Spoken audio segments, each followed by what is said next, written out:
மாணவர்களே, நாங்கள் இன்றைக்கு மெக்கானிக்ஸில் அடுத்த பகுதிக்குள்ள பார்க்க போகிறோம். பாருங்கோ, இது சமநிலை, ஈக்குலிபிரியம் என்று சொல்கிற சமநிலை என்ற பகுதிக்குள்ளே போகிறோம். ரைட், பாருங்கோ, மெக்கானிக்ஸில் சமநிலை, ஈக்குலிபிரியம். இப்போ சமநிலை என்றால் என்ன பாருங்கோ, ஒரு பொருள் இயங்குறது, சுழறது, இதெல்லாம் இயக்கம். இயங்குறதுன்னா அதாவது ஒரு நேர்கோட்டில் போய் கொண்டிருக்கிறது, வளைகோட்டில் போய் கொண்டிருக்கிறது, சுழற ஒரு அச்சுப்பட்டி சுழறது, இதெல்லாம் இயக்கம். இப்படி எந்தவித ஒரு இயக்கமும் இல்லாமல், அதாவது அவற்ற ஸ்தானத்திலிருந்து எந்தவித மாற்றமும் பெறாமல், அவற்ற நிலையில் எந்தவித மாற்றமும் பெறாமல் இருக்கிறது தான் நாங்கள் சமநிலை என்று சொல்லுவோம். உதாரணத்துக்கு ஒரு ஒரு ஒரு பொருள் ஒன்று மேசையில் வச்சிருக்கிறோம், அது அப்படியே மேசையில் இருக்குது. ஏணி ஒன்றை சுவரோட சாத்தி வச்சிருக்கிறோம், அது அப்படியே இருக்குது. ரைட், அதோட ஓடவும் இல்லை, சுழலவும் இல்லை, சறுக்கவும் இல்லை, அப்படியே இருக்கிறது தான் நாங்கள் சமநிலைன்னு சொல்கிறோம். இப்போ நாங்கள் பார்க்க போகிறோம், இப்படி ஒரு பொருள் சமநிலையில் இருக்கணும் என்றால், சமநிலையில் இருக்கிறதுக்கு அவருக்கு என்னென்ன நிபந்தனை இருக்குது, விசைகள் என்ன மாதிரி தாக்கும். 2 விசை தாக்கினால் சமநிலை எப்படி சாத்தியம், 3 விசை தாக்கினால் சமநிலை எப்படி சாத்தியம், சுழற்சி இருக்கணுமோ இருக்கக்கூடாதோ, இப்படி சமநிலைக்கு தேவையான நிபந்தனைகள் அவ்வளோத்தையும் பார்க்க போகிறோம். பார்த்து முடிய அதில் வந்த MCQ கேள்விகள், SA கேள்வியில் ஒன்று பார்ப்போம். சரியோ? முதலாவது பாருங்கோ, சமநிலைக்கான நிபந்தனைகள். கவனமாக எழுதி வைங்க, நோட்டு போட்டு ஸ்டார் போட்டு எழுதி வைங்கோ. ஒரு பொருளின் மீது தொழிற்படும் விசைகளின் விளையுள் பூஜ்ஜியமாகவும், எந்த ஒரு அச்சுப்பட்டியும் மொத்த முறுக்கம் அதாவது விசை திருப்பம் பூஜ்ஜியமாகவும் இருப்பின் அப்பொருள் சமநிலையில் உள்ளது எனப்படும். விளையுள் விசை பூஜ்ஜியமாக இருக்கணும், விளையுள் விசை. சரிதானே? திருப்பியும் பாருங்கோ, அதாவது விளையுள் விசை பூஜ்ஜியமாகவும் விசை திருப்பம் பூஜ்ஜியமாகவும் இருப்பின். 2 விஷயம் இருக்கு. விளையுள் விசை பூஜ்ஜியமாக இருக்கணும். பாருங்கோ, இப்போ இப்படி ஒரு பொருளில் நிறைய விசை தாக்குதுன்னு வைப்போம்.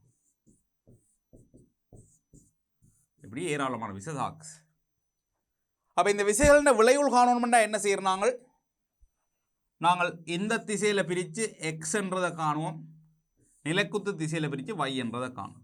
அது கட்டாயம் கிடையாது, நிலக்குத்தை தான் இருக்கணும் இல்லை, 2 ஒன்றுக்கொண்டு செங்குத்தான திசைகளில் பிரித்து ஒன்று X என்னும் ஒன்று Y என்னும் வைப்போம். சில நேரங்களில் நாங்கள் இப்படி ஒரு திசையை X என்று வச்சால் அவருக்கு செங்குத்தை, இப்படி ஒரு திசையை Y என்று வைப்போம். எப்படியாவது ஒன்றுக்கொண்டு செங்குத்தான 2 திசைகளில் XY என்று சொல்லி ரெண்டு திசை எடுத்து போட்டு அந்த திசையில் விசைகளை பிரித்து டோட்டல் எடுப்போம், மொத்த விசை பிரிப்பு எடுப்போம். ரைட்டோ? ரைட். அப்போ மொத்த விசை பிரிப்பு எடுத்த பிறகு விளையுள்ன்றது எப்படி இருக்கும் என்றால் X வர்க்கம் சக Y வர்க்கமாக இருக்கணும். X வர்க்கம் சக Y வர்க்கமாக, அதுதான் விளையுள்னு சொல்கிறான். XY என்றது எப்படி ஏதாவது திசையில் 2 செங்குத்து திசை எடுத்தா சரி பிள்ளைகள். ஒன்று வளமையாக இருக்கிறது கிடையாது நிலக்குத்தாயம், கட்டாயம் எப்பவும் கிட நிலக்குத்தண்டு இல்லை, ஏதாவது 2 செங்குத்தான திசையில் எடுக்கணும். XY எடுத்து போட்டு X வர்க்கம் சக Y வர்க்கத்தின் வர்க்கம் மூலம் தான் விளையுள்னு சொல்கிறான். இப்போ சொல்கிறோம், இந்த பொருள் சமநிலையில் இருக்கணும் என்றால், R எங்களுக்கு 0 ஆகும். விளையுள் விசை 0 இருந்தால் மட்டும்தான் எங்களுக்கு பொருள் சமநிலையில் இருக்கலாம். வேற நிபந்தனைகள் இருக்குது. முதலாவது நிபந்தனை விளையுள் விசை 0 இருக்கும். அப்போ விளையுள் 0 இருக்கணும் என்றால் இஞ்சால பாருங்க, இதுக்குள்ள வர்க்கம் மூலம் X வர்க்கம் சக Y வர்க்கத்துக்குள்ள ரெண்டுமே சகப்பிரமாணங்கள் தானே, 0 சகதானே வரலாம். அப்போ R 0 வரணும் என்றால் கட்டாயம் X0 Y0 என்று வரும். யோசிச்சு பாருங்க, என்ன சயப்பிரமாணங்கள் வேறையில்லை. இப்போ இவருக்கு 10 வந்துடுது என்றால் அவருக்கு 10 வேறையில்லை, Y வர்க்கம் இல்லோ. அப்போ 2 பேரும் சகவாக தான் விரப்போயினும், குவாக குறைஞ்ச 0 எங்களை விட 0 வரணும் என்றால் Xம் Yம் 0 என்று வரும். அப்போ விளையுள் விசை 0 இருக்கணும்ன்றது இன்னொரு அர்த்தம் வடிவாக கவனிச்சு கொள்ளுங்க. ஒன்றுக்கொண்டு செங்குத்தான எந்த திசையிலையும் எப்படி என்றாலும் நாங்கள் திருப்பம் எடுத்தோம் என்றால், எந்த திசையிலையும் நாங்கள் விசை பிரிப்புகள் எடுத்தோம் என்றால் விசை பிரிப்புகளின் கூட்டுத்தொகை 0 என்று வரும். விளையுள் விசை 0 இருக்கும்னா இங்கே பாருங்க, இந்த நோட்டு போட்டு எழுதிக்கோங்க. அடுத்தது R சமன் 0 என்றால் அதன் அர்த்தம் என்னென்றால் X சமன் 0 இருக்கணும், Y சமன் 0 இருக்கணும். R சமன் 0 என்றால் தான் இது வரும், இது இருந்தால் தான் இது வரும். ரெண்டும் ஒன்று கொண்டா நீ வந்து R சமன் 0 என்றால் இது நடக்கும், இது ரெண்டும் 0 என்றால் R சமன் 0. இதுலேருந்து அதையும் சொல்லலாம், அதுலேருந்து இதையும் சொல்லலாம். X0 Y0 என்றால் கட்டாயம் R0. ஆர் சைவர் என்றால் கட்டாயம் எக்ஸ் சைவர் y சைவர். விளங்கிச்சதோ? அப்போ நான் இந்த இடத்துல சொல்லியிருக்கேன், ஒரு பொருள் சமநிலையில் இருக்கணும் என்றால் விளையுள் விச பூஜ்ஜியமாக இருக்கணும் என்று சொல்லியிருக்கேன். விளையுள் விச பூஜ்ஜியமாக இருக்கணும் என்றால் எக்ஸும் வையும் பூஜ்ஜியமாக இருக்கணும். எக்ஸும் வையும் எந்த திசையில் இருக்கணும்? ஏதாவது திசையில் எடுங்கோ, ஏதாவது திசையில் பிரிச்செடுங்கோ. ஆனால் பொதுவாக செங்குத்தாக எடுக்கிறாங்க. சரி, அப்போ எந்த திசையில் பிரித்தாலும் எங்களுக்கு விசைப்பிரிப்புகளின் கூட்டுத்தொகை பூஜ்ஜியமாக வரணும். முதலாவது நிபந்தனை. ரெண்டாவது நிபந்தனை விசை திருப்பம் பூஜ்ஜியமாக இருக்கணும். விசை திருப்பம் பூஜ்ஜியமாக இருக்கணும் பிள்ளைகள் எந்த புள்ளியில் நினைச்சு பாருங்க. இந்த பொருளில் இப்போ எப்படி ஒரு புள்ளியில் வச்சு திருப்பம் எடுக்க வைக்கும்? ஏயில் வச்சு திருப்பம் எடுத்தா விளஞ்சொலியோ இடஞ்சொலியோ எப்படி எடுத்தாலும் அது சைவரண்டு வந்தால் தான் அது சமநிலையில் இருக்கு. சைவரண்டு விராட்டி பொருள் சுழண்டு ஒன்று இருக்கு. திருப்பம் இருக்குன்னு சொன்னால் இந்த அச்சு பற்றி பொருள் சுழலும். அது ஏயில் வச்சிருக்கலாம், பியில் வச்சிருக்கலாம், சியில் வச்சிருக்கலாம், டியில் வச்சிருக்கலாம். எந்த புள்ளியில் வச்சு நீங்கள் திருப்பம் எடுத்தாலும் எங்களுக்கு திருப்பம் சைவராக வந்தால் தான் அந்த பொருள் சமநிலையில் இருக்கு. இப்போ விளையுள் சைவராக இருக்கணும், திருப்பம் சைவராக இருக்கணும். விளையுள் சைவராக இருக்கணும் என்றால் எக்ஸ் சைவர் y சைவராக இருக்கும். பாருங்க, சமநிலைக்கான நிபந்தனைகளை திரும்ப ஒருக்கா சமரைஸ் பண்ணுவோம். சமநிலைக்கான நிபந்தனைகள். சமநிலை முதலாவது நிபந்தனை ஆர் சைவராக இருக்கணும். ஆர் சைவர்னா என்ன மாதிரி? எக்ஸ் சைவர் y சைவர். இது சமநிலைக்கான முதலாவது நிபந்தனை. எக்ஸ் சைவர் y சைவராக இருக்கணும், அதன் மூலம் ஆர் சைவராக இருக்கும். ரெண்டாவது நிபந்தனை எந்த புள்ளி பட்டியும் திருப்பம் எடுத்தம் என்றால் மொமெண்ட் திருப்பம் எந்த புள்ளி பட்டியும் திருப்பம் எடுத்தால் அது சைவர் வரும். பிள்ளைகள் இதை கவனிச்சு கொள்ளுங்க. இப்போ எங்களுக்கு இது இல்லாமல் இது சமநிலை. வேறையும் கொஞ்சம் சொல்லி தரஞ்சு பாருங்க. ஆர் சமன் சைவர் ஆனால் எம் சமநிலை சைவர், இப்படி ஒரு நிபந்தனை வந்தால் உங்களுக்கு விளையுள் சைவராக இருக்குது ஆனால் திருப்பம் சைவராக வருது இல்லை என்றால் பொருள் ஓடாது. அது பொருள் இருந்த இடத்துல இருந்து கொண்டு சுழன்று கொண்டு இருக்கும். பிள்ளைகள் இருந்த இடத்துல இருந்து கொண்டு பொருள் சுழன்று கொண்டு இருக்கும், சுழற்சி நடக்கும். இந்த ஆர் சைவர்ன்றபடியா பொருளில் ஸ்தானம் மாறாது, இருக்கிற இடத்துலேருந்து வேறு இடத்துக்கு போகாது. இந்த ஆர் சைவர் ஆனால் இருக்கிற இடத்துல இருந்து சுழன்று கொண்டு இருப்பார். இப்போ கார் ஒன்றுக்கு ஜாக் ஒன்று அடித்து போட்டு அதுக்கப்புறம் ஆக்சிலரேட் பண்ணோம்னா நடக்கும், அந்த சில்லை சுற்றி கொண்டு இருக்கும். சைக்கிள் அப்படி ஹேண்டில் அப்படி தூக்கி கொண்டு சில்லை சுற்றினோம்னா நடக்கும், அந்த சில்லு இருந்த இடத்தையே சுற்றி கொண்டு இருக்கும். போதும் யோசிச்சு பாரு, சைக்கிள் அப்படி ஹேண்டில் தூக்கி கொண்டு 3 சில்லு அப்படி சுற்றுறோம். அப்போ என்ன நடக்கும்? சைக்கிளோட போகாது, சில்லு இருந்த இடத்த விட போகாது, இருந்த இடத்துலேயே சுற்றி கொண்டு இருக்கும். அப்போ இருந்த இடத்துலேயே சுற்றுது என்றால் அதன் அர்த்தம் ஆர் சைவர் ஆனால் எம் சமநிலை சைவர், திருப்பம் சைவர் இல்லை. இப்போ ரெண்டும் சைவராக வந்தால் தான் எங்களுக்கு பொருள் சமநிலைன்னா சுழற்சியும் இருக்கலாது, கோட்டி நேர்கோட்டோ வளகோட்டோ இயக்கமும் இருக்கலாது, சுழற்சியும் இருக்கலாது. ரைட். அப்போ இதுதான் சமநிலைக்கான நிபந்தனை. விளங்கிச்சோ? பாப்போம். ஒரு தள பல் விசைகளின் சமநிலை நிபந்தனைகள்.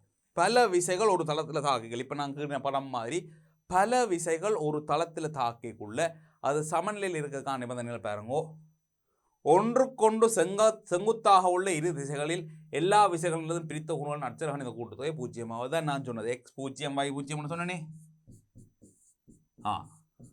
அது கட்டாயம் கிடையாக நிலக்குத்தாக தான் இருக்கணும் இல்லை, ஏதாவது 2 செங்குத்து திசை எடுத்தீங்கன்னா சரி, ஒன்றுக்கொண்டு செங்குத்து. விசைகள் தொழிற்படும் தளத்துக்கு செங்குத்தாக எந்த புள்ளி பட்டியும் அச்சு விசைகளின் திருப்பு திறங்கள் அச்சரகணித கூட்டுத்தொகை பூஜ்ஜியமாகும். இது 2ஆம் புள்ளி. இப்போ பாருங்கோ, இந்த பொருளுக்கு இப்போ நான் பி பட்டி திருப்பம் எடுக்கிறேன் என்றால் உண்மையான அந்த கருத்து என்ன, நான் அது விசை திருப்பம் சொல்லி தந்தேன். நான் இப்படி ஒரு அச்சு இருக்குது, இந்த அச்சு பட்டி இவர் சுழறாரோ இல்லையோன்னு தான் பார்க்குறோம். இந்த அச்சு பட்டி இவர் சுழறாரோ இல்லையோன்னு. அப்போ இந்த அச்சை பாருங்க எடுக்கிறேன், இதுதான் இந்த தளப்பொருள். ஒரு தளப்பொருள், அந்த தளப்பொருளுக்கு செங்குத்தாக அச்சு இருக்குது. அப்படியா பாருங்க, இதுதான் அந்த தளப்பொருள். இது இந்த தளத்துக்கு செங்குத்தாக தான் அச்சு எடுக்கிறேன். இந்த அச்சு பட்டி தான் சுழலுதோ இல்லையோன்னு பார்க்குறேன். விளங்குதா? அப்போ நாங்கள் ஒவ்வொரு புள்ளியும் பற்றி திருப்பம் இருக்கக்குள்ள அந்த புள்ளியில் நாங்கள் உண்மையாக கருதுறது அந்த தளத்துக்கு செங்குத்தாக ஒரு அச்சு இருக்குன்னு சொல்லி தான் கருதுறோம்.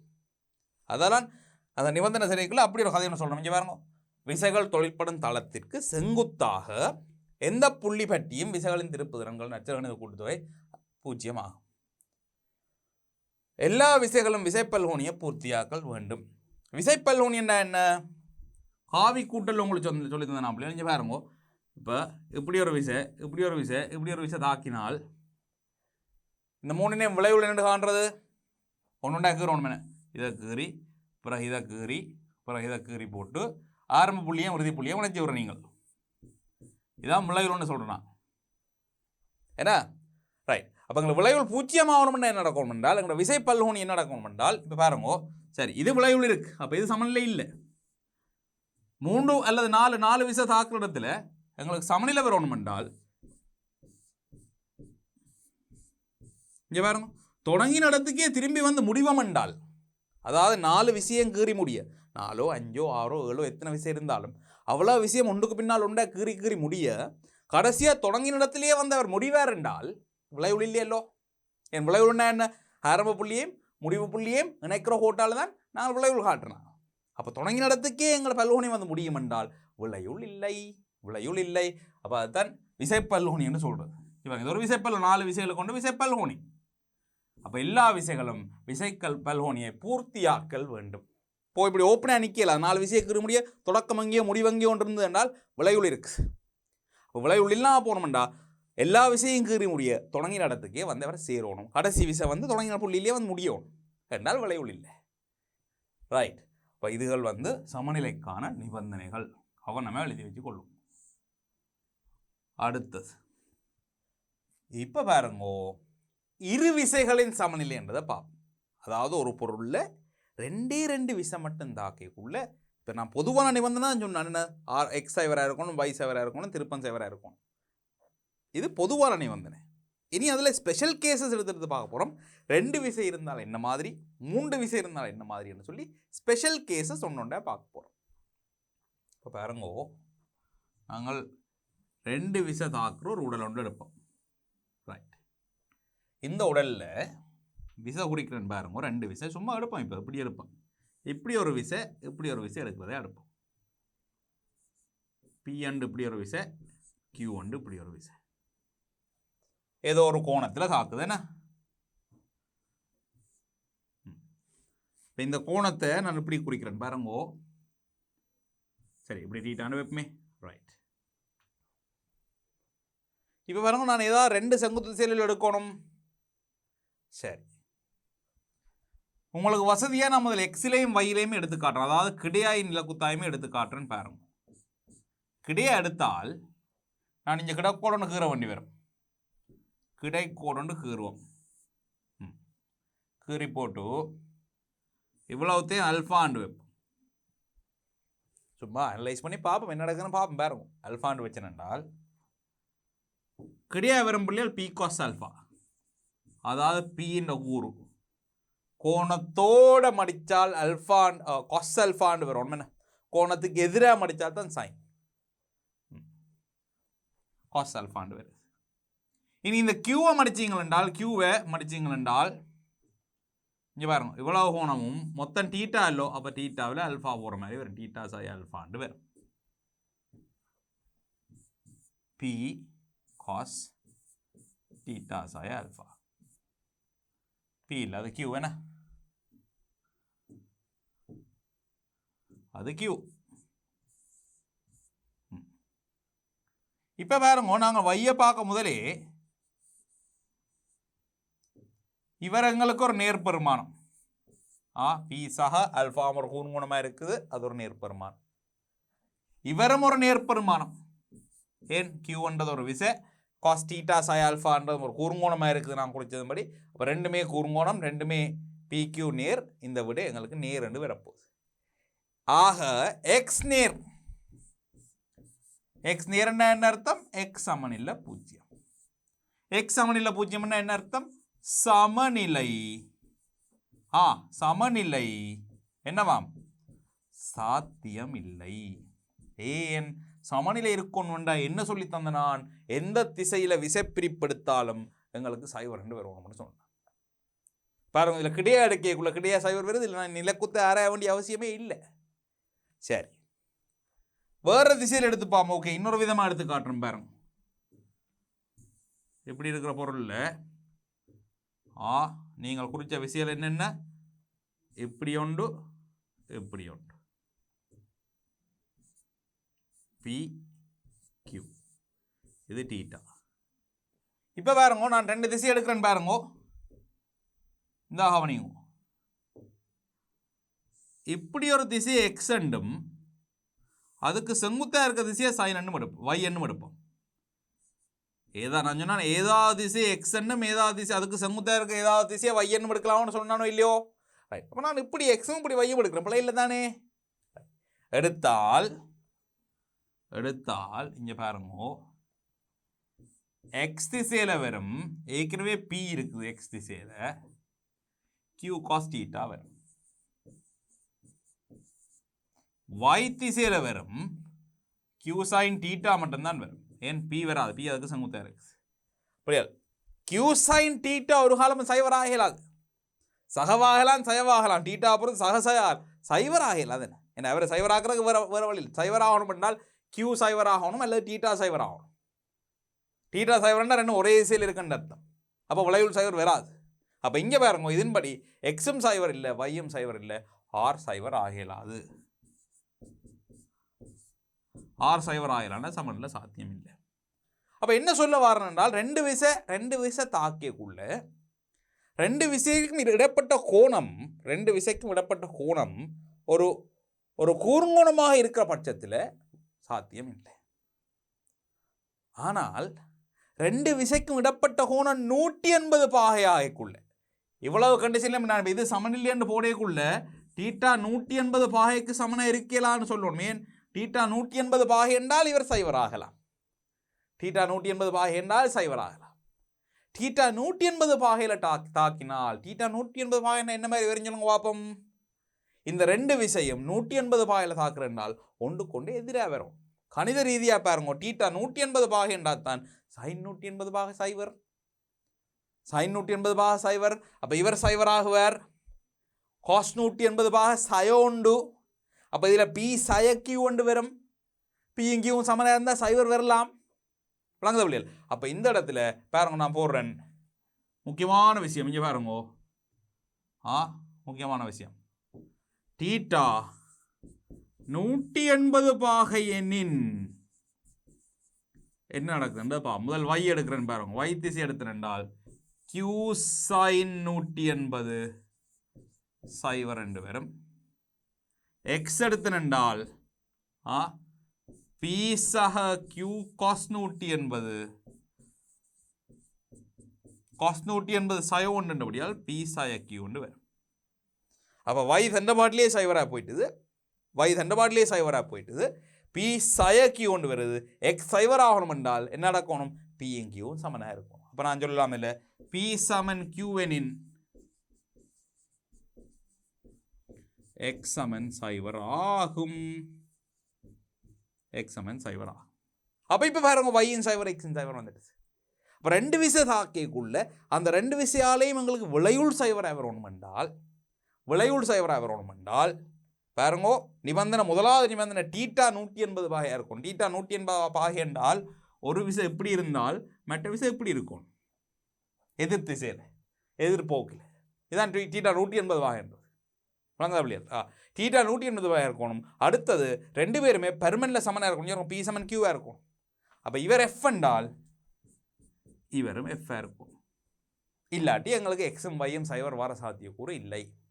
நாங்கள் ஒன்று பாருங்க, நல்ல வடிவ இதில் காட்டியிருக்கேன். பாருங்க, இதில் சுகமாக பார்க்கலாம். இதில் எக்ஸும் சைவராக வரணும், வையும் சைவர், வை சைவராக வரணும்டா கியூ சைவர் இல்லை, கியூ ஒரு விசை. அப்போ சைன் டீட்டா தான் சைவர் ஆகணும், சைன் டீட்டா சைவரானா ரெண்டு சாத்தியக்கூறு இருக்குது. டீட்டா சைவர் அல்லது டீட்டா 180. டீட்டா சைவர்னா ரெண்டு பேரும் ஒரே திசையில் வாரது, ஒரே திசையில் வரைக்குள்ள விளைவில் கடைசி மட்டும் சைவராக வரையலாது. இங்கே சைவரை போட்டால் என்ன நடக்கும் அப்படியே, காஸ் சைவர் வந்து காஸ் சைவர் உண்டு. அப்போ எக்ஸ் திசையில் பி சக கியூ ஒன்று வரும், ரெண்டு விசைக்கு கூட்டுப்படும், ரெண்டும் ஒரே திசையில் வரும், ரெண்டும் கூட்டுப்படும். அப்போ அது விளைவுள் சைவர் ஆகாது. ஆக டீட்டா சமன் சைவர் சாத்தியம் இல்லை. அப்போ இதில் சைவர் வாரக்கு அடுத்த சாத்தியக்கூறு டீட்டா 180 போட்டு ஆராய்ச்சி பார்க்குறேன். 180 போட்டால் வை சைவர் ஆகுது, ஓகே. எக்ஸ் சைவர் ஆகலாமோ, 180 போட்டால் இதில் பி சய கியூ ஒன்று வருது. இங்கே பாருங்க, பி சய கியூ ஒன்று வருது. அப்போ பியும் கியூவும் பெர்மனன்ட்ல சமனாக இருக்கும் என்றால் பி சய கியூ சைவரா. அப்போ எக்ஸன் சைவர், வையின் சைவர், விளைவுள் சைவர். அப்போ விளைவுள் சைவராக வரணும் என்றால் ரெண்டு விசை மட்டும் தாக்கி விளைவுள் சைவராக வரணும் என்றால் என்ன நிபந்தனை பாருங்கோ, தீட்டா 180 பாகையாக இருக்கணும், விசைகள் ரெண்டும் அதாவது தீட்டா 180 என்ன விசைகள் ரெண்டும் எதிரெதிர் திசையில் எதிரெதிர் போக்கில் இருக்கணும். அடுத்தது பெருமனில் சமனாக இருக்கும். அடுத்தது பாருங்க, அவ்வளோ மட்டும் காணாது. இப்போ இந்த பிரச்சனையை பாருங்க. சரி, இப்போ நீங்கள் சொன்னதின்படி இப்படி ஒரு எஃப் தாக்குது, இப்படி ஒரு எஃப் தாக்குது.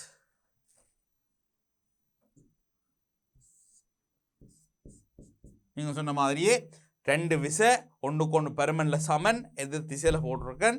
சந்தோஷமாக கிடையில் எக்ஸ் எடுப்பீங்கள், எஃப் எஃப் ரெண்டு வரும் சைவர். நிலக்குத்த வை எடுப்பீங்கள், ரெண்டுக்குமே கூறு வராது. 90 சைவர். எக்ஸ் சைவர் வை சைவர் என்றபடியால் ஆர் சைவர். மிக்க மகிழ்ச்சி, ஆனந்தம். இந்த ஆனந்தம் நிறைய நேரம் நிலைக்காது. ஏன் நிலைக்காதுன்னு சொல்கிறேன்னு பாருங்க. இப்போ திருப்பம் எடுப்போம். எந்த புள்ளி வெட்டி திருப்பம் எடுப்போம்? இந்த புள்ளியிலேருந்து எடுக்க ரெண்டு வைப்போம். ஏலேருந்து திருப்பம் எடுத்தால் இந்த விசைக்கு வராது, இந்த விசைக்கு தூரம் இருக்கு பாருங்க. டி வலஞ்சுழியா இருக்குன்னா அடைஞ்சுழியா இருக்கக்குள்ள சாய எஃப் தர டி என்று வரப்போகுது. இங்கே எஃப்எம் சைவர் இல்லை, டியும் சைவர் இல்லை. எஃப்எம் சைவர் இல்லை, டியும் சைவர் இல்லை என்றால் கட்டாயம் திருப்பம் வரும். திருப்பம் வரும் என்றால் ஆர் சைவராக இருந்தாலும் திருப்பம் சைவராக இல்லாத காரணத்தினால சமநிலை சாத்தியமில்லை. அப்போ ஆர் சைவர் சந்தோஷப்பட்ட நீங்களோ இனி சந்தோஷப்படையாது. ஏன்? சமநிலை சைவர் இல்லை. அப்போ இப்போ என்ன செய்யறது? சமநிலை இல்லை. திருப்பம் திருப்பம் சைவர் இல்லாவடியா சமநிலை இல்லை. சமநிலை இல்லை, இல்லை. ஏன் இல்லை? திருப்பம் திருப்பம் பூஜ்ஜியமாக இல்லை. விளையுள் விசை சைவராக இருந்தாலும் திருப்பம் பூஜ்ஜியமாக இல்லை என்றால் சமநிலை இல்லை. இந்த பொருள் சுழலும் சுழலும் சுழலும். அப்படி என்றால் நீங்கள் முதல் சொன்னீங்கள் ரெண்டு விஷயம் ஒன்று கொண்டு சமன் பெர்மனில் சமனாயும் எதிர் திசையிலும் இருக்கும்னு சொன்னீங்களோ. இன்னும் ஒரு நிபந்தனையை சேர்க்க போகிறோம் பாருங்க. இப்போ இந்த திருப்பம் சைவராக வரணும் என்றால் உங்களுக்கு தெரியும் இல்லை, எஃப் சைவர் இல்லை, எஃப் என்ற ஒரு விசை. அப்போ என்ன சைவராக திருப்பம் சைவராகலாம்? டி சைவராகும். டி சைவராகனா என்ன அர்த்தம்? ரெண்டு பேரும் இடைவெளி இல்லாமல் ஒரே கோட்டிலேயே வரும். பாருங்க திருப்பி பாமிப்ப. அதான் இந்த டி சைவராகனா என்ன அர்த்தம்?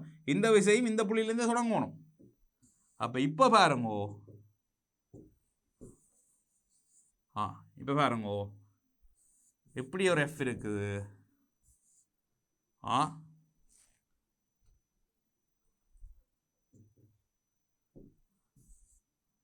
ரைட். இந்த புள்ளியில் இந்த பக்கமாக ஒரு எஃப் தாக்குது, இந்த பக்கமாக ஒரு எஃப் தாக்குது. இப்போ விளைவு எடுத்தீங்கடா, கிடையே எக்ஸ் எடுத்தீங்கடா சைவர், நிலக்குத்தா வை எடுத்தீங்கடா சைவர். ஏன் நிலக்குத்தா அடுத்த 90 ரெண்டுமே வராது. கிடையே அடுத்தால் ரெண்டும் எஃப் எஃப்னு சைவர் ஆகும். ஆகவே ஆர் சைவர். விளைவுள் விசை சைவர். திருப்பம் எடுத்தீங்களா எந்த புள்ளி பட்டி? இப்போ ஏ பட்டி. இங்கே பாருங்க, ஏ பட்டி திருப்பம் எடுத்தோம் என்றால் ரெண்டு விசைக்குமே தூரம் இல்லையല്ലോ. ரெண்டு விசைக்குமே தூரம் இல்லை. விட சைவர் ரெண்டே பேர், விட சைவர் ரெண்டே பேர். எஃப் தர சைவர். சரி, வேற ஒரு புள்ளி வெட்டி எடுத்து பாப். பி பட்டி எடுத்தால் இங்கே பாருங்க, ரெண்டு பேருக்குமே டி தூரம் தான். ரெண்டு பேருக்கும் செங்கு தூரம் டி தான். இந்த எஃப் இடஞ்சுழியா சுத்துது, எஃப் தர டி. இந்த எஃப் வலஞ்சுழியா சுத்துது, சய எஃப் தர டி. சைவர் சைவர். அப்போ எந்த புள்ளி வெட்டி எடுத்தாலும் ரெண்டு விசையும் சமன், ரெண்டு விசைக்கும் ஒரே செங்குத்து தூரம் என்று வாரபடியால் எங்களுக்கு விளைவுள் திருப்பம் சைவர் ரெண்டு பேரும். இதைத்தானே சொன்னாங்க, எந்த புள்ளியிலேருந்து எடுத்தாலும் திருப்பம் சைவராக வரும். இதுதான் ரெண்டு விசைகள் தாக்கி ஒரு பொருள் சமநிலையில் இருப்பதற்கான நிபந்தனை. என்னது? ரெண்டு விசை என்றால் ரெண்டும் ஒரே தாக்கு கோட்டில் ஒன்றுக்கொண்டு எதிர் திசையில் சம பருமனாக இருக்கும் என்றால் அது சமநிலைக்கு இருக்கும். ரெண்டு விசை ரெண்டும் பருமனில் சமனான விசை, ஒரே தாக்க கோடு, தள்ளி தள்ளி இருக்கக்கூடாது. ஒரே தாக்க கோடு, ஒரே தாக்க கோட்டில் எதிர் எதிர் திசையில் இருக்கணும். ஒரே திசையிலையும் வரையலாது. ஒரே தாக்க கோட்டில் எதிர் எதிர் திசைகள் இருக்கும் என்றால் சமநிலை சாத்தியம். விளங்கிச்சுதோ? கண்டிஷன்ஸை பாருங்கோ. இரு விசைகளின் சமநிலைக்கான நிபந்தனைகள்: இரு விசைகளும் சமபருமனுடையதாக இருக்க வேண்டும், இரு விசைகளும் எதிரெதிர் போக்கில் இருக்க வேண்டும், இரு விசைகளும் ஒரே தாக்க கோட்டில் இருக்க வேண்டும். சம பருமன், எதிர் திசை, ஒரே தாக்க கோடு. மூன்று நிபந்தனை சாத்தியம் என்றால் தான் இரு விசைகள் தாக்கியக்குள்ள பொருள் சமநிலையில் இருக்கலாம். இதால் தான் பிள்ளைகள் புவியீர்ப்பு மையம் என்ற பாடம் செய்யக்குள்ள இப்படி ஒரு கதை ஒன்று கதைச்சுனா நீங்கள் பாருங்க. இப்போ ஒரு பொருள் ஒன்றை இப்படி கட்டி தொங்க விட்டுண்டா இதில் சமநிலையில் இருக்குன்றால் இங்கே டீ வரப்போகுது, இந்த பொருள் இழுவ வரும். அப்போ இவற்றை நிற வரும், நிற இஞ்சால வரையிலாது, நிற கட்டாயம் அதே கோட்லேயே வரணும்னு சொன்னான், இந்த கோட்லேயே நிற வரணும்னு சொன்னான். ஏன் அந்த கோட்லேயே வரணும்னு சொன்னாங்க என்றால் இரு விசைகளின் சமநிலை. இந்த பொருளை தாக்குறது மேலே இருக்க இழுவையும் கீழே இருக்க நிறையும் மட்டும்தான். அப்போ இரு விசைகளின் சமநிலை என்றால் கட்டாயம் 2 பேரும் ஒரே தாக்கு கோட்டில் இருக்கணும் என்றதால தான் நாங்கள் இப்படி சொன்னாங்க. இதே மாதிரி இன்னொன்று சொன்னாங்க, இப்படி ஒரு மேசையில் இப்படி ஒரு பொருளை வச்சிருக்கணும் என்றால் இதில் மறுதாக்கம் இருக்குன்றால் அதே கோட்டில் தான் எங்களுக்கு நிறையும் வரும். விளங்குதா அப்படி? அப்போ மேலேருந்து கட்டி விட்டாலோ அல்லது ஒரு இடத்த வச்சாலோ ஒரு இடத்த மறுதாக்கம் வருதென்றால் அல்லது இழுவ வருதென்றால் நிறம் மட்டும்தான் தாக்குற இன்னொரு விஷயம் என்றால் அந்த 2 விஷயம் ஒரே புள்ளியில் இருக்கணும், ஒரே கோட்டில் இருக்கணும், சமபெருமனாக இருக்கும். இது நாங்கள் புவியீர்ப்பு மையத்தில் இந்த ஐடியாவை பாவிச்சினாங்க. திரும்ப ஒருக்கா அந்த பாடத்தை போய் பாருங்க. அடுத்ததை பார்ப்போம், 3 விசைகளின் சமநிலையே பார்ப்போம். 3 விசைகளின் சமநிலைன்றதை பார்ப்போம். இப்போ 2 விசையில் எப்படி உங்களுக்கு ஆராய்ச்சி காட்டணும், 3 விசை ஒருக்கா பார்ப்போம் பாருங்க. ரைட், நாங்கள் இப்படி ஒரு பொருள் ஒன்று எடுப்போம். இந்த பொருளில் 3 விசை எடுக்கிறோம் பாருங்க. இப்படி ஒரு விசை, இப்படி ஒரு விசை, இப்படி ஒரு விசை, ஒன்றும் சமாந்திரம் இல்லாத 3 விசை. F1, F2, F3. இப்போ இதில் F1ம் F2ம் இடப்பட்டது முதல்ல. எல்லா விஷயமும் இடப்பட்ட போகுது. ஆனால் ஒரே இடத்துல இல்லை பாருங்க. F1ம் F2ம் இப்படி இடப்பட்ட மாதிரி இருக்கேன். F3 ஒரு இடத்துல இடப்பட்டலாம். ரைட் ரைட் இப்படி இருக்கும்.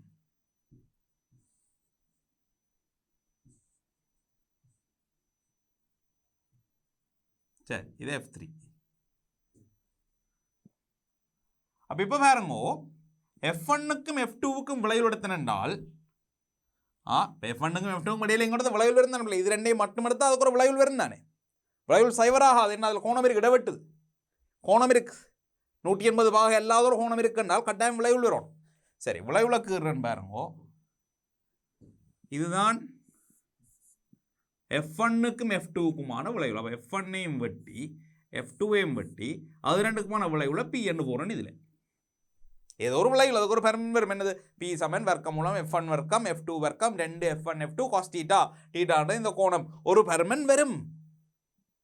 சரி, இப்போ பாருங்க, Pயும் F3யும் தான் இருக்க போகுது. இப்போ F1ஐயும் F2ஐயும் வெட்டி P ஆக்கிட்டனல்லோ. இனி இது 2 விசை, Pயும் F3யும் மட்டும்தான் வரும். அப்போ Pக்கும் F3க்கும் எங்களுக்கு Pக்கும் F3க்கும் இடையில ஒரு கோணம் இருக்கு பாருங்க. அப்போ Pயும் F3யும் கடைசி மட்டும் சைவர் ஆகல, அதே 2க்கும் இடையில 180 பாக இல்லை. அப்போ முதலாவது பிரச்சனை பாருங்க, இப்போ இந்த F3 என்றவர் Pக்கு இப்படி வேற இருந்தால் மட்டும்தான் பாருங்க. இப்படி ஒரு வேறு திசையில் இருந்தால் சரி வராது. அப்போ நான் என்ன செய்ய போகிறேன்னா இதை அழிக்க போகிறேன். இங்கே பாருங்க, F3 அழிப்போம். F3 நாங்கள் அழிப்போம். F3 இப்படி வரையலாது, F3 இப்படி அழிப்போம். இப்படி வந்தால் சமனில் வரையலாது. ஏன்னா F3யும் Pயும் இப்படி ஒன்றுக்கொண்டு ஒரு வேறு 180 பாகை அல்லாத வேறு கோணம் ஆக்கினால் எங்களுக்கு சமநிலை சாத்தியம் இல்லை. அப்போ F3 இப்படி வரையலாது. சரி, அப்போ F3 எப்படி கீற போறோம் என்றால் பாருங்க, இந்த Pயோட F3 சமநிலை வரணும் என்றால் F3க்கு இருக்கிற ஒரே ஒரு சாத்திய கூறு வடிவா கவனிங்கோ, இப்படி F3 வந்தா மட்டும்தான், இப்படி F3 வந்தா மட்டும்தான் எங்களுக்கு சமநிலை சாத்தியம். ஏன்? 2 விசைகளின் சமநிலை இப்பதான் உங்களுக்கு சொல்லி தந்தேன். 2 விசை வந்தால் 2ம் எதிரெதிர் திசையில சம பருமனில ஒரே நேர்கோட்டில் இருக்கும், ஒரே தாக்க கோட்டில் இருக்கும். அப்போ F3 என்றது இப்போ பாருங்க, F1ஐயும் F2ஐயும் வெட்டி P ஆக்கிட்டனல்லோ. அப்போ Pக்கு சம பருமனை Pக்கு எதிர P இருக்கிற அதே கோட்டில் வந்தால் தான் F3 வரலாம். எங்களுக்கு இந்த சமநிலை இந்த பொருளுக்கு சமநிலை வரலாம். அப்போ 3 சமாந்திரம் இல்லாத விசைகள் ஒன்று தாக்கி ஒரு தளப்பொருளில் தாக்கி அந்த பொருள் சமநிலை அடையணும் என்றால் முதலாவது நிபந்தனை 3 பேரும் ஒரே தளத்தில் இருக்கணும். F1 F2 இந்த தளத்தில் இருக்கீங்களா, F3 வேறு தளத்தில் வந்து என்றால் பாருங்க, F3 வந்து இதே தளத்தில் இல்லாமல் இப்படி ஒரு சாஞ்ச தளத்தில் வந்து என்றால் இந்த பியை சமன் செய்யாதல்லோ, பியை சமனாக்கணும்னா அதே தளத்தில் இல்லை வரணும். ரைட். அப்போ F1 F2 F3 மூணும் ஒரே தளத்தில் இருக்கும். பொருள் வந்து பிள்ளைகள் ஒரு 3D பொருளாக இருக்கலாம், ஒரு கல்லாக இருக்கலாம், பந்தாக இருக்கலாம், என்னவாயும் இருக்கலாம். ஆனால் அந்த மூன்று விசையும் தாக்குற தாக்கக்கோடு ஒரே தளத்தில் இருக்கும். இந்த ரெண்டு கோடும் இருக்கிற இடத்துல நீங்கள் ஒரு தளம் ஒன்று படி வெட்டி எடுத்தீங்கன்னா அதே தளத்தில் மூன்றாவது விசையும் வரும். மூன்று விசையும் ஒரே தளத்தில் தாக்கணும். நிபந்தனை 1. நிபந்தனை 2, மூன்றும் சமாந்திரம் இல்லாத விஷயம் என்றால், சமாந்திர விஷய பிறகு பார்ப்போம். சமாந்திரம் இல்லாத விஷயம் என்றால் மூன்று பேரும் இங்கே பாருங்கோ ஒரே இடத்துல இடவெட்டும். என்ற இவர் வேறு எங்கேயாவது இடவெட்டு வேற இருந்தால் இந்த பியோட இவருக்கு சமனில் வரையலாது. மூன்று விசை வரைக்குள்ள பிள்ளைகள் ரெண்டு விசையை வெட்டி அதை உண்டாக்கிட்டேன், F1 F2 வெட்டி பி ஆக்கினான். இனி பியோட F3 சமனில் வரணும் என்றால் இந்த புள்ளிகளால் போகணும். விளங்குதா? அப்போ மூன்று விசைகளும் ஒரே புள்ளியில் வெட்டினாத்தான் சமநிலை சாத்தியம். வேறு வேறு புள்ளிகள் உதாரணத்துக்கு பாருங்க, இப்படி உண்டு, இப்படி உண்டு, இப்படி ஒன்று என்றால் மூணும் வேறு வேறு புள்ளியில் இடவெட்டது சாத்தியம் இல்லை, சாத்தியம் இல்லை. அடுத்தது நாங்கள் முதல் படித்த மாதிரி பல்கோணின்னு படித்தமல்லோ, அதே மாதிரி விசை முக்கோணிக்கு நாங்கள் விசை முக்கோணி என்றால் F1 கீறி அதுக்கப்புறம் F2 கீறி அதுக்கப்புறம் F3 கீறினால் சமநிலை வரும். அதாவது பல்கோணி பூர்த்தி ஆகணும், எங்கே தொடங்கினமோ அங்கே வந்து சேரும். மூன்று விசை F1 F2 F3 என்றால் F1 கீறி F2 கீறி F3 கீறி முடிக்கக்குள்ள அது F1 தொடங்கின இடத்துல F3 வந்து முடியும். அப்போ தான் சமநிலை சாத்தியம். திரும்ப பாருங்க, நிபந்தனை முதலாவது ஒரே புள்ளியில் வெட்டும். அதுக்கு முதல் சொன்னால் ஒரே தளத்தில் இருக்கணும். F1 F2 F3 மூன்று விசையும் ஒரே தளத்தில் இருக்கும். அப்போ சமாந்திரம் இல்லை என்றால், சமாந்திரம் இல்லை என்றால் என்ன செய்யணும்? மூணும் ஒரு புள்ளியில் இடவெட்டணும். வேறு வேறு புள்ளி இப்படி இடவெட்டலாம். இது போல இது போல எப்படி இப்படி வெட்டினா என்ன நடக்கும்? இங்கே பாருங்க, எப்படி வெட்டினால் இது ரெண்டுக்கும் பிள்ளைகள் இது ரெண்டையும் வெட்டி போல இது ரெண்டுக்கும் ஒரு விளைவு ஊரெலாம் இப்படி.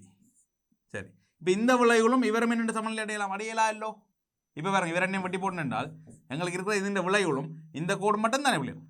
அப்போ இதுவும் இதுவும் என்னென்று சமநிலைக்கு வரும்? சமநிலை வராது, சமநிலை வராது. அப்போ சமநிலை வரணும்னா கட்டாயம் இது இந்த விளைவுகள் வர அதே திசையில் மெட்ட பக்கத்தில் இருக்கணும். மற்ற மூன்றாவது விசை அதெல்லாம் சொல்கிறேன், மூன்று விசைகளும் ஒரு இடத்துல இடவெட்டணும், வெட்டினா தான் இந்த கதை சரி வரும்.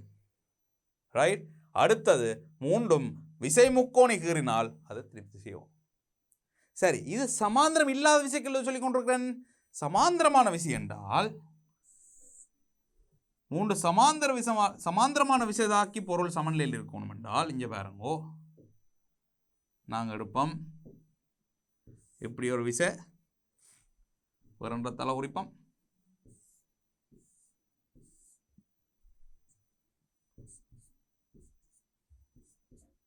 F1 F2 F3 இப்படி ஒரு நிபந்தனை இருந்தால் தான் பிள்ளைகள் மூன்று விசையும் சமநிலை அடையலாம். மூன்று சமாந்தரமான விசை தாக்கி அவை சமநிலை அடையணும் என்றால் இப்படி ஒரு நிபந்தனை இருக்கு. என்ன இப்படி ஒரு நிபந்தனை? ரெண்டு விசை ஒரே திசையிலையும் மற்ற திசையிலையும் வரணும். அதாவது மூன்று பேரும் ஒரே திசையில் இருக்கலாம், ஒரு ஆள் மற்ற திசையில் இருக்கும். மூன்று பேரும் ஒரே திசையில் இருந்தால் பிள்ளைகள் சமநிலை வராது, மூணும் கூட்டுப்படும் இல்லை, ஒரு ஆளாவது மற்ற பக்கம் இருக்கணும். ரைட். அப்போ ரெண்டு விசை ஒரு திசையிலையும் மற்ற விசை இன்னொரு திசையிலையும் இருக்கணும். Condition number 1. கண்டிஷன் நம்பர் 2, இந்த மற்ற திசையில் இருக்கிறவர் பிள்ளைகள் இங்கே பாருங்கோ,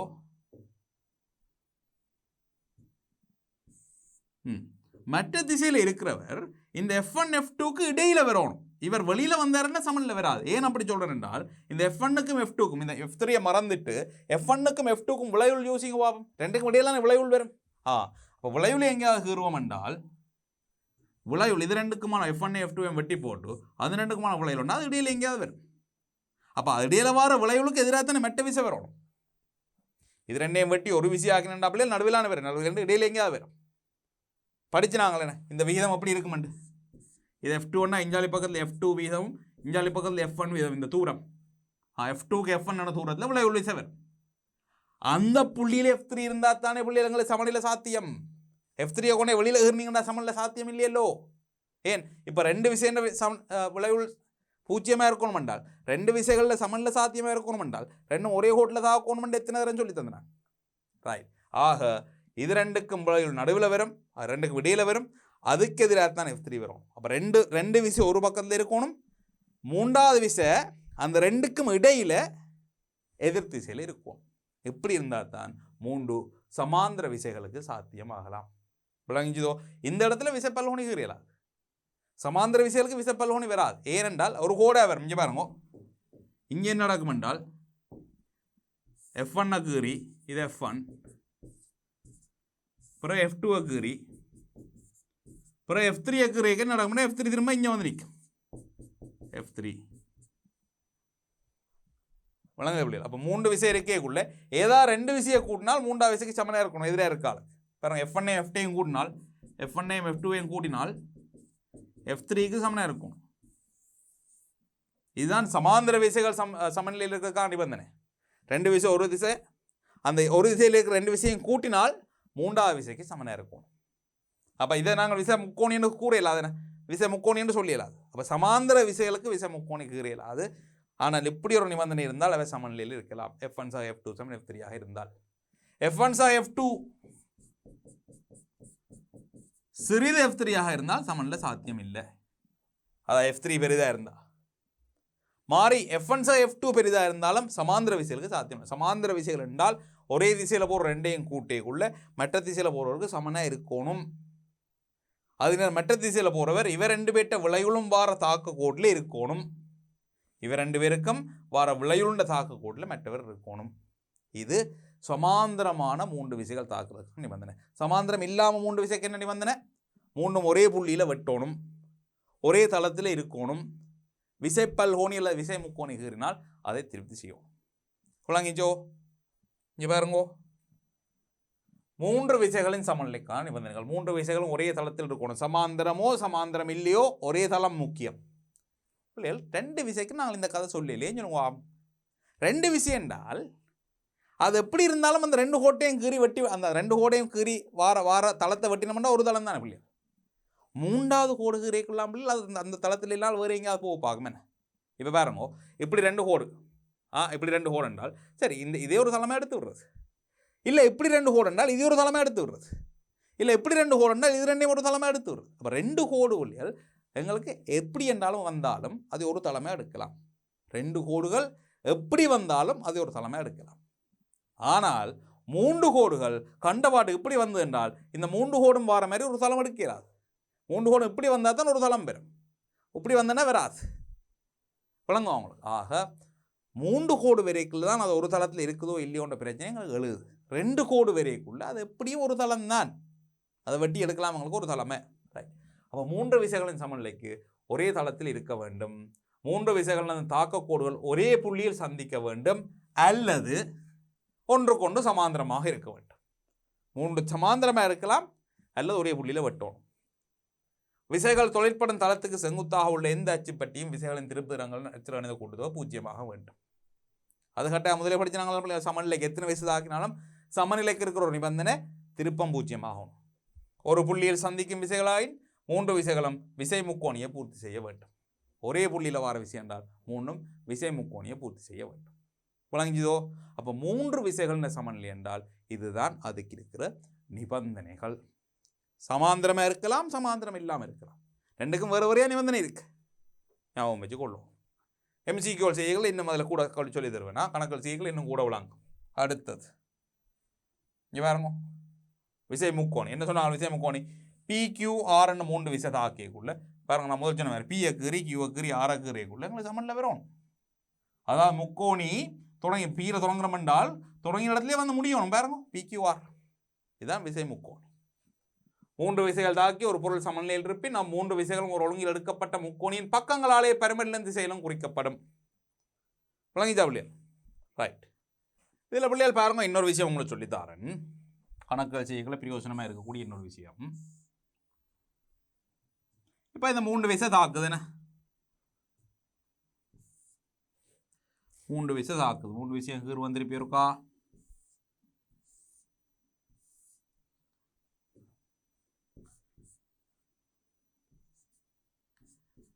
PQR. ரைட்.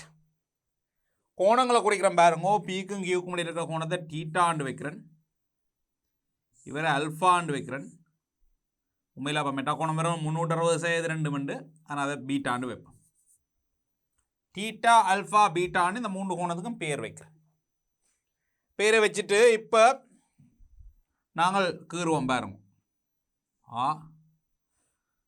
விசை பல்கோணியை கீற போகிறேன்னு பாருங்க. முதல் இவரை கீறுறேன் பியை, ரைட். பிறகு கியூவை கீறுவோம்.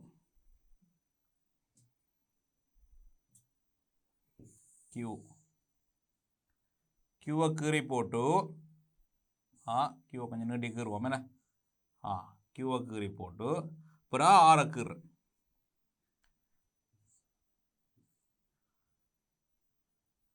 பிறகு ஆர் பாருங்க சரியா உண்டு. இது பியை குறிக்குது, இது கியூ, கியூ கீழே 6 பிடி. அப்போ 3 விசைகளையும் இருக்கிற பரமனுக்கு என்ன மாதிரி கீறி தொடங்கிய இடத்துல வந்து முடிகிற மாதிரி விசை முக்கோணி கீறி இருக்கு. கோணங்களை குறிக்கிற குறுக்கா பாமிங்க பாருங்க. இந்த பியை கொஞ்சம் உணர்ச்சி இப்படி நீட்டினால்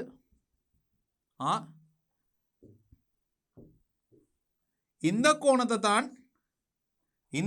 தான் டீட்டாண்டு போட்டாங்க பாருங்க. பிக்கும் கியூக்கும் நடக்கிற இந்த கோணம் இது டீட்டா. இது டீட்டா என்றால் இந்த கோணம் பெறும் ஒரு நேர்கோடு 180 வகையிலோ, இந்த கோணம் பெறும் 180 சய டீட்டா. 180 சய டீட்டா, ரைட். அதே மாதிரி இந்த கியூவை கொஞ்சம் இஞ்சால நீட்டின என்றால் கியூக்கும் பிக்கும் ஆருக்கும் இடப்பட்ட கோணம் அல்ஃபான்னு வச்சுனா. அப்படி தான் அல்ஃபா, அதான் அல்ஃபா. இது அல்ஃபா என்றால் ஒரு நேர்கோடுபடியா இது வெறும் 180 சாய் அல்ஃபா வடிவாக விளங்கிக் கொள்ளணும், கவனிச்சு கொள்ளும். இதே மாதிரி மற்ற பக்கத்திலேயும் 6 நீட்டின என்றால் பி வழிய போது 6 வழிய போது கோணம் நடுவில் பீட்டா. இது பீட்டான்னா இந்த கோணம் வரணும் 180 சய பீட்டா. சரியல்லோ, ரைட். இனி திரிகோண கணிதத்தில் பிள்ளைகள் உங்களுக்கு அது அவ்வளோ அவசியம் இல்லை, பிசிக்ஸில் அவ்வளோ அவசியம் இல்லை. எப்படி ஒரு விஷயம் இருக்குது பிள்ளைகள் இங்கே பாருங்கோ. இப்போ நான் இந்த கோணத்தை டீட்டா 1, டீட்டா 2, டீட்டா 3 என்று வைக்கிறேன். 3 கோணம். இந்த பக்கங்களை A1, A2, A3 என்று வைக்கிறேன். திரிகோண கணிதத்தில் சைன் விதி என்று சொல்லி ஒரு விதி ஒன்று இருக்குது. அந்த சைன் விதி என்ன சொல்லுது என்றால், இந்த A1 கீழ் அவருக்கு நேரே இருக்கிற பக்கத்தின் சைன், இல்லாட்டி மாறியும் எழுதலாம். சைனை முதல் எழுதி போட்டு எழுதுவோம். சைன் டீட்டா 1 கீழ் அவருக்கு நேரே எதிரே இருக்க பக்கம் என்றால் A1. இது டீட்டா 2 என்றால் சைன் டீட்டா 2 அவருக்கு நேரே எதிரே இருக்க பக்கம் என்றால் A2. டீட்டா 3க்கு அதே மாதிரி எழுதுங்க. சைன் டீட்டா 3 அவருக்கு நேரே எதிரே இருக்க பக்கம் A3. இது யார் சொன்னது? சைன் விதி என்று சொல்லி இருக்குது பிள்ளைகள் திரிகோண கணிதத்தில். உங்களுக்கு ஒரு காலமும் பிசிக்ஸில் சைன் விதியை சொல்லுங்கன்னு கேட்க போகிறது இல்லை. நீங்கள் அதை பற்றி பெருசாக அலட்டி கொள்ள வேண்டியதில்லை. சைன் விதி ஆனால் தெரிஞ்சு வச்சுருந்தீங்கன்னா நல்லா. இப்போ சைன் விதி என்ன சொல்லுது என்றால், ஒரு முக்கோணி என்ன முக்கோணியாக இருக்கலாம். சமபக்க முக்கோணி, இருசமபக்க முக்கோணி, சமநீள் பக்க முக்கோணி, செங்கோண முக்கோணி, கூர்ங்கோண முக்கோணி, விரிகோண முக்கோணி எதுவாக இருந்தாலும் டீட்டா 1, டீட்டா 2, டீட்டா 3 எடுத்து போட்டு சைன் டீட்டா 1 கீழ் A1, சைன் டீட்டா 2 கீழ் அவருக்கு நேர் எதிரே இருக்க பக்கம், சைன் டீட்டா 3 கீழ் நேர் எதிரே இருக்க பக்கம், இப்படி இதுனா சமன். அப்போ அந்த ஐடியாவை கொண்டு போய் இந்த விச முக்கோணியில் பாவிக்கிறேன்னு பாருங்க. அந்த ஐடியாவை இந்த விச முக்கோணியில் பாவிச்சால் ரைட், இங்கே பாருங்க. முதல் இது எடுப்போம். யாரை எடுப்போம்? டீட்டாவை எடுப்போம். சைன் 180 சய டீட்டாவின் கீழ் எதிரே இருக்க பக்கம் ஆர்என், சைன் 180 சய அல்ஃபாவின் கீழ் அவருக்கு எதிரே இருக்க பக்கம் இது பி.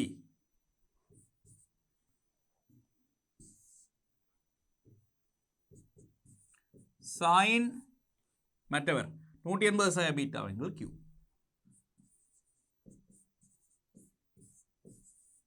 sin 180 sin தீட்டானா sin தீட்டான்னு ஏற்கனவே சொல்லி தந்தேன் முதலே. அடிப்படை திரிகோண கணிதம் கொஞ்சம் சொல்லி தந்தேன் உங்களுக்கு. அப்போ இது sin தீட்டாண்டே வரும். இது r. இது sin alpha ஆண்டு வரும் p. sin பீட்டா ஆண்டு வரும் q. இதை வேணுமென்னா நான் அப்படி எல்லாரையும் தலைகளாக கூட அடிச்சு விடலாம். என்னண்டு r இன் கீழ் sin தீட்டா, p இன் கீழ் sin alpha, q இன் கீழ் sin பீட்டா.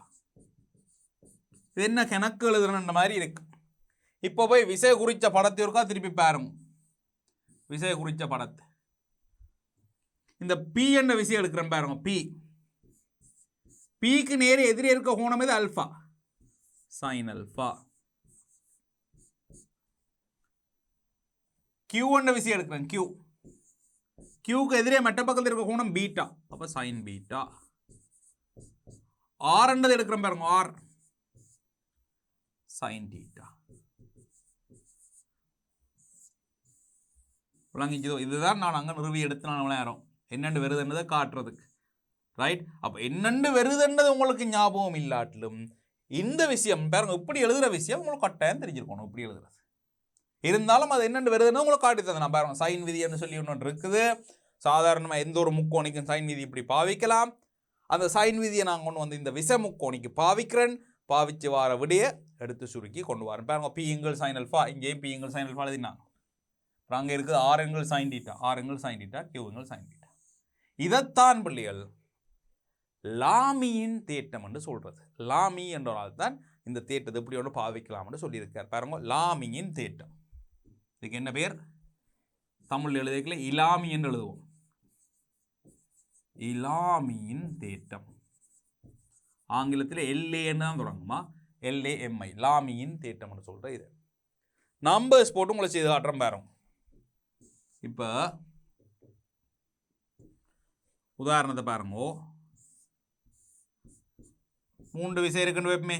இது 10 நியூட்டன், இது 15 நியூட்டன். இது தெரியாது. 10க்கும் 15க்கும் இடையில கோணம் வெப்பம் ஒரு 120 பாகை.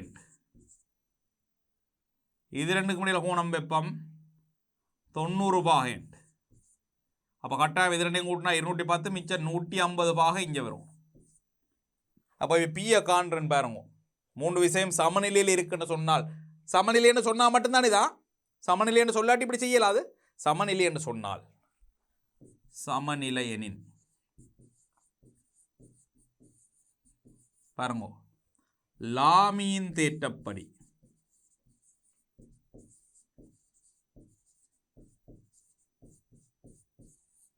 லாமியின் தேற்றப்படி நாங்கள் இதில் இன்னொரு விஷயம் தெரியாதுன்னு வச்சுக்கொள்வோம் இல்லைங்களா, இல்லாட்டி கஷ்டம். இவரையும் கியூ ஒன்று வச்சுக்கொள்ளும். ரைட்.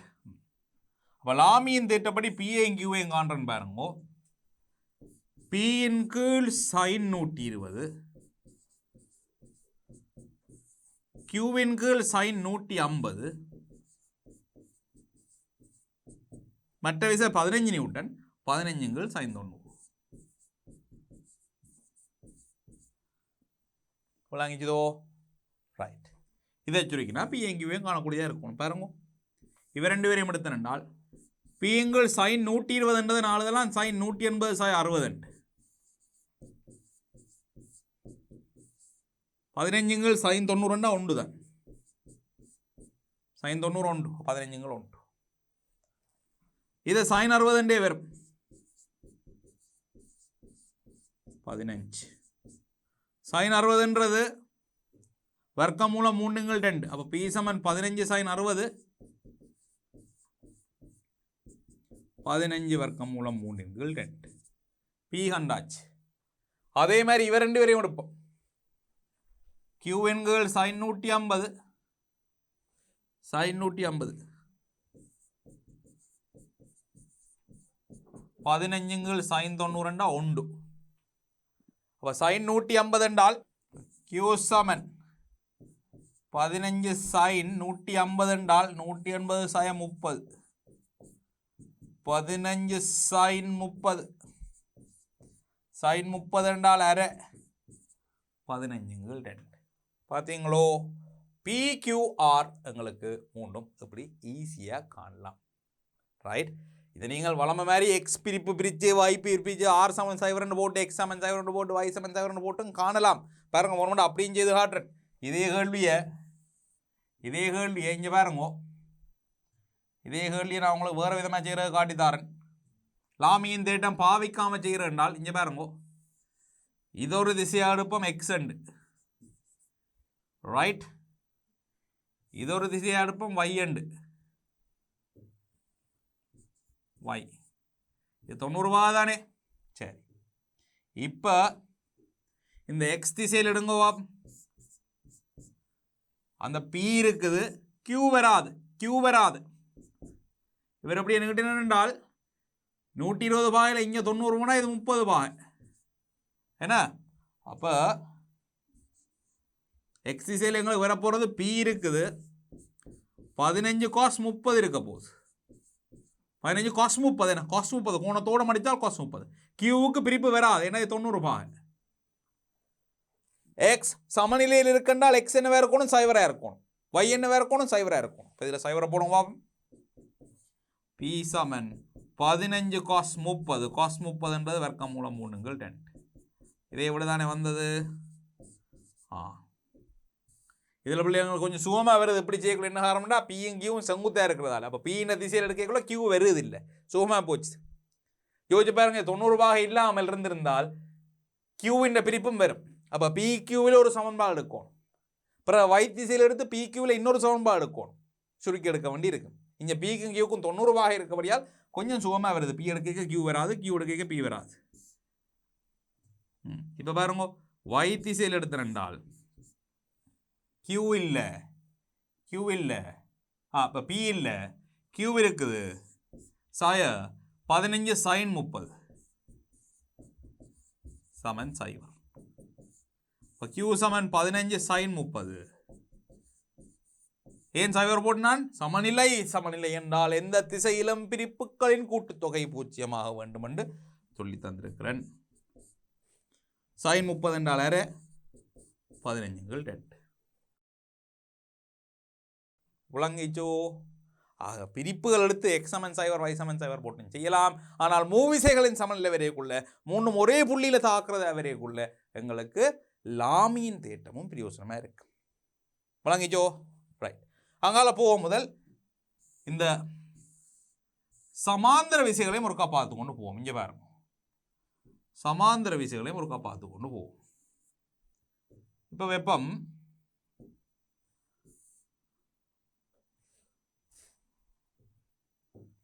இப்படி ஒரு விசை தாக்குது இப்படி ஒரு விசை தாக்குது இப்படி ஒரு விசை தாக்குது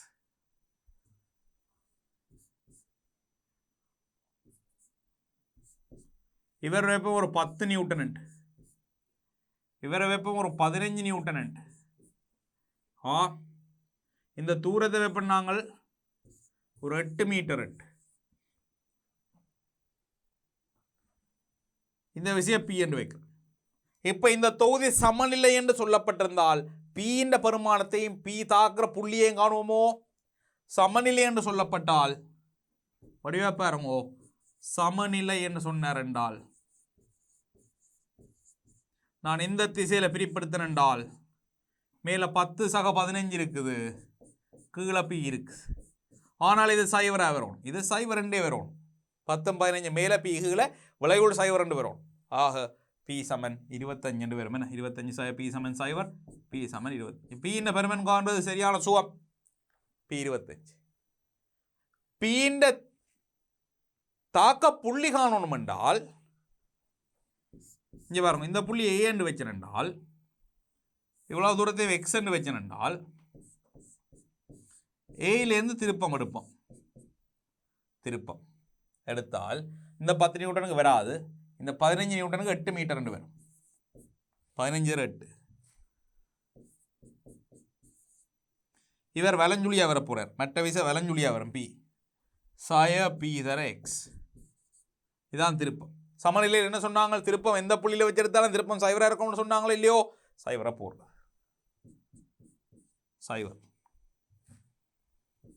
இதுலேருந்து வருது பிக்கு 25 போடலாமே. அப்போ 15 தர 8 சமன் 25 எக்ஸ்.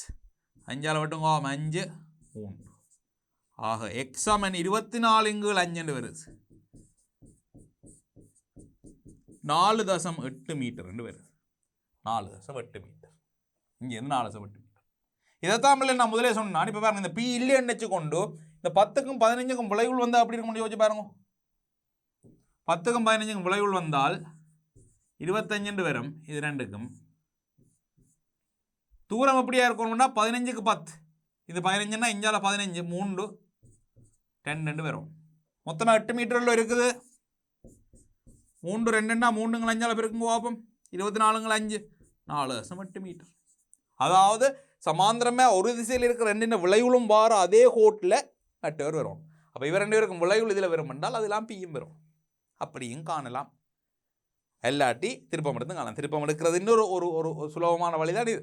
இப்போ திருப்பம் எடுத்து காணலாம், இல்லாட்டி இப்படியும் காணலாம். விளங்கிதோ?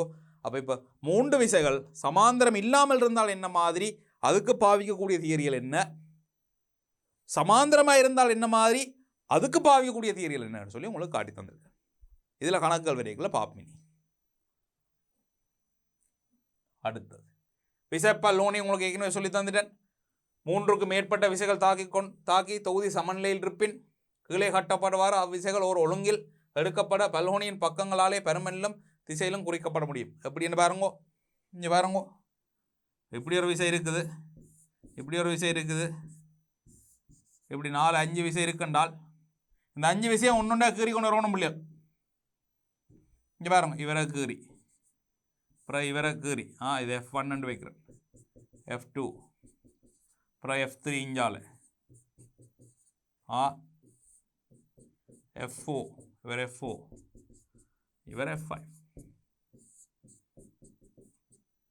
F1 F2. விளங்கியதோ?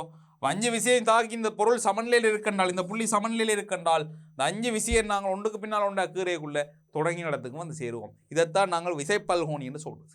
மூடின விசைப்பல்கோணியாக வரணும். திறந்த விசைப்பல்கோணியாக வந்ததுனால் அங்கே விளையுள் விசை இருக்குன்ற அர்த்தம். எல்லா விசையும் கீறி முடிய திறந்த விசைப்பல்கோணியோடு வருது என்றால் அங்கே விளையுள் விசை இருக்குன்ற அர்த்தம். விசைப்பல்கோணி மூடுது என்றால் அங்கே விளையுள் விசை இல்லை என்ற அர்த்தம். சமநிலை என்ற வகைகள். அப்போ சமநிலைக்குரிய கண்டிஷன்ஸ் எல்லாம் சொல்லி தந்திருக்கோம்ல, அதில் ஸ்பெஷல் கேசஸ் தான். ரெண்டு விசைகள் தாக்கி வர சமநிலை, 3 விசைகள் தாக்கி வர சமநிலை, அது 2 உங்களுக்கு வடிவாக சொல்லி தந்திருக்கிறேன். அதை விட விசைப்பல்கோணின்றது எத்தனை விசை வந்தாலும் செய்யலாம். இப்போ நாங்கள் இதில் கேள்வியில் பார்க்க முதல் இதே ஒரு காப்பாற்றோன்னு போவோம். 3 வகையான சமநிலை இருக்கு பிள்ளையா. உறுதியில் சமநிலைன்னு சொல்லுவோம், அன்ஸ்டேபிள்னு சொல்லுவோம். உறுதி சமநிலைன்னு சொல்லுவோம், ஸ்டேபிள். நடுநிலை சமநிலை என்று இருக்கு. இந்த 3 ஒருக்கா பாப்போம் என்னென்னு. முதல் உறுதி சமநிலையே பாப்போம். உறுதி சமநிலை என்ன பாருங்க. இங்கே பாருங்க, இந்த வளைவில் ஒரு பந்து ஒன்று கீழே போய் நிற்குது. இந்த பந்தை நான் கொஞ்சம் மிஞ்சால் இழுத்து போட்டு விட்டேன், மேலே இழுத்து போட்டு விட்டேன், என்ன செய்வேன் நினைக்கிறீங்க? பந்தை தூக்கி கொஞ்சம் மிஞ்சால் இழுத்து போட்டு விடுறேன். பந்து என்ன செய்யும்? திரும்பவும் கீழே போய் விழும். விழுந்து உடனடியாக சமநிலைக்கு வரலாம். இப்படி ஆடி ஆடி ஆடி ஆடி போட்டு கடைசியாக அங்கே வந்து நிற்பார்.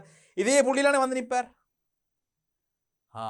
அப்போ ஒரு சமநிலையில் இருக்கிற ஒரு பொருளை ஒரு கொஞ்சம் நகர்த்தி போட்டு, ஒரு சிறிதளவு நகர்த்தி போட கொண்டே அப்புறம் 1 கிலோமீட்டருக்கு அங்கால வச்சு போட்டு பார்க்குறது, திரும்பி இங்கே வருதோண்டு பக்கத்தில் கொஞ்சம் தள்ளி வச்சுட்டு பார்த்தால் அவர் திரும்பவும் அதே பொசிஷனுக்கு வந்து முதல் நின்ற நிலைக்கே வந்து சமநிலை அடைவாராக இருந்தால் அந்த சமநிலையை சொல்றது உறுதி சமநிலை என்று சொல்றது.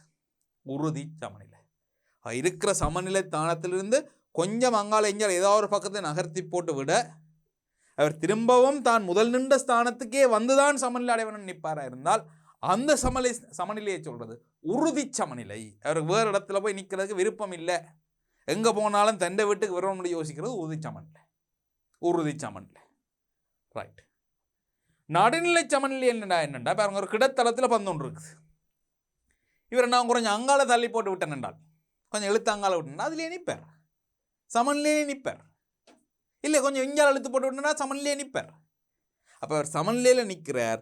கொஞ்சம் அந்த பக்கம் இந்த பக்கம் இழுத்து போட்டு விட்டாலும் அவர் சமநிலையில் இருப்பார் என்றால் அவரை சொல்வது நடுநிலை சமநிலை. அதாவது அவருக்கு திரும்பி தன்னை வீட்டுக்கு போகணுன்ற அவசியம் இல்லை, நிற்கிற இடத்துல சமநிலையில் நின்று கொள்வார். கொஞ்சம் நகர்த்தி வச்சா அதில் சமநிலையில் நிற்பார், திருப்பி இழுத்து விட்டால் திரும்பி சமநிலையில் நிற்பார். இது நடுநிலை சமநிலை என்று சொல்றது. உறுதியில் சமநிலை என்றால் மட்டுமட்ட நிற்கிறார், சின்னனா ஒரு தட்டு கொடுத்தாலும் விழுந்து போவாரா, அதுக்கு பிறகு சமநிலையே கிடையாது. பழங்க இதில் தட்டி விட மாட்டார், விழுந்த உடம்பெல்லாம் பாஞ்சடிச்சு எங்கேயாவே விழுவார். மட்டுமட்ட நிற்கிறது. இதை விட ஒரு கொஞ்சம் அந்த பக்கம் நகரத்தினாலும் சமநிலை இல்லை, இந்த பக்கம் நகரத்தினாலும் சமநிலை இல்லை. பாருங்க இந்த உச்சியில் நிற்கிறவர், அது அந்த ஒரு நிலையில் மட்டும்தான் சமநிலை இருக்குது, ஒரு கொஞ்சம் நகரத்தினாலும் சமநிலை வராது. அதை சொல்றது உறுதியில் சமநிலை என்று சொல்லுவோம், உறுதி இல்லாத சமநிலை. பாருங்கோ ரைட், பாருங்க உறுதி சமநிலை ஸ்டேபிள் என்று சொன்னால் உறுதி சமநிலையில் உள்ள உடலுக்கு சிறிய இடப்பெயர்ச்சி கொடுக்கப்படுமாயின் அவ்வுடல் மீண்டும் பழைய நிலையை அடைந்து சமநிலைக்கு வரும். அதாவது அதிலிருந்து தள்ளிவிட்டோம் என்றால் அவர் திரும்ப முதல் இருந்த இடத்துலேயே தான் சமநிலை அடைவார். போய் நிற்கிற இடத்துல சமநிலை அடையவும் மாட்டார், சமநிலை முட்டா குழம்பவும் மாட்டார், திரும்பி வருவார். மறுமண்டா சிலபடி ஆடி ஆடி ஆடி ஆடி கடைசியாக முதலிருந்த இடத்துல நின்றாரோ அதே இடத்துல போய் சமநிலை அடைவார். ரைட், அது உறுதி சமநிலை ஸ்டேபிள் ஈக்குலிபிரியம் என்று சொல்லுவோம். நியூட்ரல் ஈக்குலிபிரியம் நடுநிலை சமநிலை என்றால் என்னென்றால், நடுநிலை சமநிலையில் ஒரு உடலுக்கு சிறிய இடப்பெயர்ச்சி கொடுக்கப்பட்டால் உடலானது புதிய இடத்தில் சமநிலை அடையும். தள்ளி விட்டோம்னா அங்கால் போய் சமநிலையில் இருப்பார், இன்னும் கொஞ்சம் இழுத்து விட்டால் அதில் போய் சமநிலையில் நிற்பார், இழுத்து விடுற இடத்திலேயே சமநிலையில் இருப்பார் என்றால் அது சொல்றது நடுநிலை சமநிலை. எங்க விட்டாலும் சமநிலை. அடுத்தது உறுதியில் சமநிலை அன்ஸ்டேபிள் ஈக்குலிபிரியம் என்றால், உறுதியில் சமநிலையில் உள்ள உடலுக்கு இடப்பெயர்ச்சி கொடுக்கப்பட்டால் உடலானது சமநிலை இல்லாது போகும். திரும்பி இருந்த இடத்துக்கு வர போறதும் இல்லை, தள்ளி விட்ட இடத்துல சமநிலை இருக்க போறதும் இல்லை, அதுக்கப்புறம் அது எங்கேயா விழுந்து ஓடி சமநிலை இல்லாமல் போயிடும். வழங்குதானே, அது சொல்றது உறுதியில் சமநிலை. மட்டுமட்ட சமநிலையில் நிற்கிறார், சொட்டு தள்ளி விட்டாலும் அவங்களால சமநிலை இல்லாமல் போயிடும். இதுதான் உறுதியில் சமநிலை. விளங்கிச்சுதோ? ரைட். இப்போ சமநிலை என்ற பகுதியில் எங்களுக்கு தேவையான எல்லா தியரியும் உங்களுக்கு சொல்லி தந்திருக்கு. அடுத்ததை நாங்கள் பார்க்கணும், சமநிலை என்ற பகுதியில் என்ன மாதிரி எம்சிக்யூஸ் வந்திருக்கு, என்ன மாதிரி எஸ்ஏ கேள்விகள் வந்திருக்குன்றதை பார்க்க போகிறோம். ரைட். அப்போ இவ்வளோத்தையும் நல்ல வடிவாக படிச்சு, நல்ல ஆழமாக உங்களுக்கு சொல்லியிருக்கேன். இவ்வளோத்தையும் வடிவாக படித்து கொண்டு வாங்கோ அடுத்த பகுதியில் போய் நாங்கள் பார்ப்போம்.